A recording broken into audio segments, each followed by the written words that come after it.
Fake News est avec nous. Maude Descamps, bonjour Maude. Bonjour Tous Maude. les jeudis, vous répondez aux questions que nos téléspectateurs nous posent avec le petit QR code qui s'affiche et qu'il suffit de prendre en photo sur son téléphone pour parler directement à cette dame. Première question, celle d'Olivier de Nantes. Sur Twitter, nous dit Olivier, j'ai vu une vidéo de Jean-Luc Mélenchon qui se déplace dans un 4x4. Ça me paraît pas très écolo. Est-ce son véhicule habituel? Alors, mon cher Olivier, vous n'êtes pas le seul à avoir vu cette vidéo qui, en effet, tourne sur les réseaux sociaux depuis le week-end dernier. On va la voir, cette vidéo. Donc, c'est Jean-Luc Mélenchon qui s'est rendu à la braderie de Lille. Il salue tout le monde et remonte à bord d'un véhicule qui, en effet, n'est pas un vélo électrique. Là-dessus, on est bien d'accord. C'est une Jeep. C'est une Jeep. Et chacun y est allé de son petit commentaire. Vous voyez, là, par exemple, c'est Gilbert Collard, donc l'eurodéputé d'extrême droite, qui nous dit « L'hypocrite écolo prêche, mais pêche. Prêche pourquoi? Parce qu'il va prêcher l'écologie, mais pêche parce qu'il serait à bord d'un véhicule polluant. Alors, en réalité, c'est un petit peu plus subtil que ça. Déjà, ce véhicule, c'est un SUV hybride rechargeable. C'est-à-dire que c'est un véhicule qui marche aussi à l'électricité, modèle Compass de la marque Jeep. Donc, on n'est pas sur un bon vieux diesel. Autre chose, cette Donc, en voiture... principe, en ville, à basse vitesse comme ça, il ne pollue pas. Oui, voilà, après, s'il est, s'il est bien... il ne fait même pas basse vitesse, là, il est à l'arrêt, le gars. S'il est bien en mode électrique.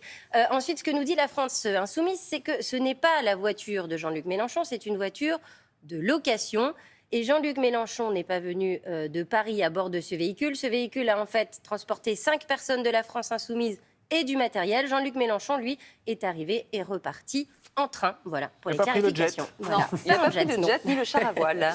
Alors, une autre question, il y a une photo troublante qui circule sur les réseaux sociaux. On y voit clairement que le rover qui est censé avoir atterri sur la Lune avec la mission Apollo 15 ne rentrait pas dans la navette qui devait l'y déposer. Ah oui. Oh là là, comment ça se fait? C'est une question de Samia qui habite à Roanne. Alors Samia, cette photo, elle a été publiée sur un groupe Facebook complotiste et l'internaute nous dit simplement que ce rover est trop gros pour rentrer dans le module lunaire. Donc forcément, il n'y a aucun doute.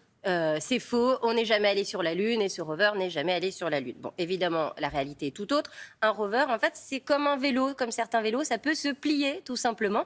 Pour cela, il suffit d'aller jeter un petit coup d'œil sur le site de la NASA. On trouve plein d'informations sur Apollo 15. On voit bien donc ce petit rover qui se plie et que les ingénieurs donc mettent à bord du module lunaire. Et puis, surtout, on peut trouver les plans de ce petit rover donc sur le site de la NASA. Donc, là encore, fake news. Question suivante. J'ai vu passer sur Twitter une photo montrant de la propagande ukrainienne sur le pont de Crimée. Mais vu le contexte, je me demande si elle est authentique. Élodie de Nancy. Alors, Élodie, en effet, ça paraît un peu étrange puisqu'on voit ce message qui nous dit Welcome to Ukraine, donc bienvenue en Ukraine, alors qu'on sait que la Crimée est un territoire qui a été annexé par la Russie. Donc ça paraît un petit peu étrange, en effet, que ce soit...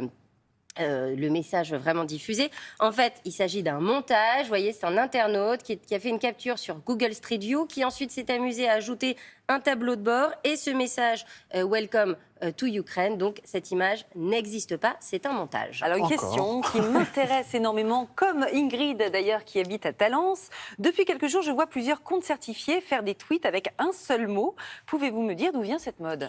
Alors, c'est vrai qu'on a vu beaucoup de comptes officiels tweeter comme ça un seul mot. Vous les avez peut-être vus passer, vous aussi. Regardez par exemple Joe Biden, président américain, qui tweet démocratie. Clément Beaune, notre ministre des Transports, qui nous dit Inouï. La NASA, qui nous dit Universe, donc l'univers. Que se passe-t-il? Eh bien, tout a commencé jeudi dernier lorsque Amtrak, c'est l'équivalent américain de la SNCF, a publié ce mot. Trains, donc train. Et là, tout le monde s'est emballé. Ça a été retweeté, liké, 184 000 likes, vous vous rendez compte. Et ça a été reposté. Et en fait, c'est devenu viral. On ne sait pas pourquoi les gens ont tweeté comme ça un mot, mais sauf que tout le monde a repris un petit peu l'idée. Et c'est devenu absolument viral. Donc, moi aussi, j'ai joué, vous allez voir. Et j'ai tweeté mon mot préféré, je voulais faire la même chose. Alors, j'ai pas 180 000 likes. Par contre, j'en ai que 7, donc allez-y. Ça doit monter normalement sur le code de C'était avant l'émission. C'est ça. Vous tweeteriez quoi, vous, docteur? À la télé matin, mais quel bien sûr. fun. Ou urgence, je sais pas. Vous savez ce que je tweete là? Urgence. Moi, je tweete le mot le plus important. Ça y est, c'est tweeté. Thomas Soto. En un seul mot. Bon, voilà. On va voir si ça buzz. Merci beaucoup, Maud.